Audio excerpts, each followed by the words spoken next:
ক্ষমতার বড়াই করা যুক্তরাষ্ট্রের একই হাল করে ছাড়ল ইরান। শেষমেশ নিজের মান রাখতে যুদ্ধবিরতিতে যেতে বাধ্যই হল ডোনাল্ড ট্রাম্পের দেশ।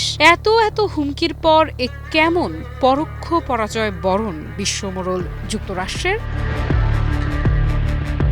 মধ্যপ্রাচ্যের সাম্প্রতিক বিধ্বংসী সংঘাতের মাঝে উঠেছে সাদা পতাকা। ইরানের দেয়া 10টি দাবি যুক্তরাষ্ট্র ও ইসরায়েল মেনে নেওয়ায় থেমেছে যুদ্ধ।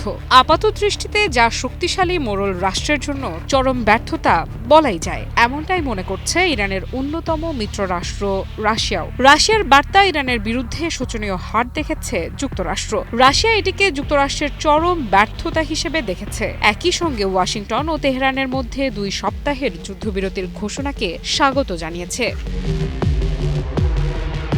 রাশিয়ার পররাষ্ট্র মন্ত্রণালয়ের মুখপাত্র মারিয়া জাখারোভা স্পষ্ট ভাষায় বলেছেন, যুক্তরাষ্ট্র ও তার মিত্রদের আক্রমণাত্মক কৌশল ভয়াবহভাবে ব্যর্থ হয়েছে। তার দাবি, শুরু থেকেই যে ধরনের শক্ত অবস্থান, হুমকি আর জয় খুব কাছেই এই বার্তা দেয়া হচ্ছিল, বাস্তবে তার কোনো প্রতিফলন দেখা যায়নি। বরং পরিস্থিতি এমন জায়গায় গিয়েছে যেখানে ইরানের দেয়া 10টি শর্ত মেনে নিয়েই যুদ্ধ থামাতে বাধ্য হয়েছে যুক্তরাষ্ট্র ও ইসরায়েল। আর এটাকেই রাশিয়া দেখছে যুক্তরাষ্ট্র ও ইসরায়েলের চরম ব্যর্থতা হিসেবে।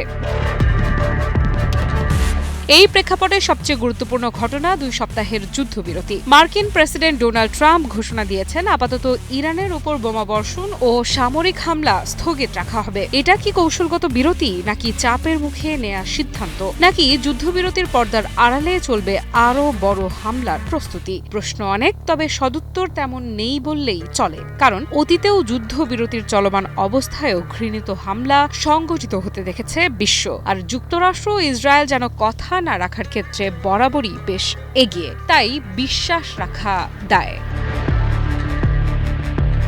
গত 28 ফেব্রুয়ারি শুরু হওয়া এই সংঘাত দ্রুতই বড় আকার নেয়। যুক্তরাষ্ট্র ও ইসরায়েলের যৌথ হামলার জবাবে ইরানও চুপ থাকেনি। ড্রোন ও ক্ষেপণাস্ত্র হামলায় পাল্টা আঘাত হানে তারা। শুধু ইসরায়েল নয়, জর্ডান, ইরাক, এমনকি উপসাগরীয় দেশগুলোতেও লক্ষ্যবস্তু করা হয়, যেখানে রয়েছে যত মার্কিন সামরিক ঘাঁটি। ফলে পুরো অঞ্চল জুড়ে ছড়িয়ে পড়ে তীব্র অস্থিরতা।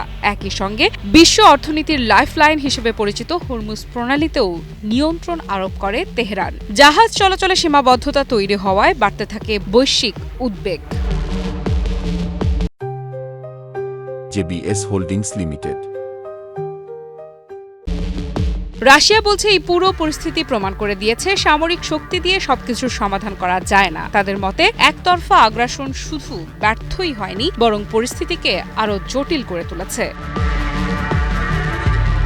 মারিয়া জাখারোভা আবারও জোর দিয়ে বলেছেন, শুরু থেকেই রাশিয়া কূটনৈতিক সমাধানের পক্ষে ছিল। তাদের দাবি, যুদ্ধ নয়, আলোচনাই একমাত্র পথ। তবে ঘুরে ফিরে আবারও আসে সেই বিশ্বাসের প্রশ্ন। এই যুদ্ধবিরতি কি স্থায়ী শান্তির দিকে আদৌ এগোবে, নাকি এটি বড় কোনো সংঘর্ষের আগে ক্ষণিকের বিরতি?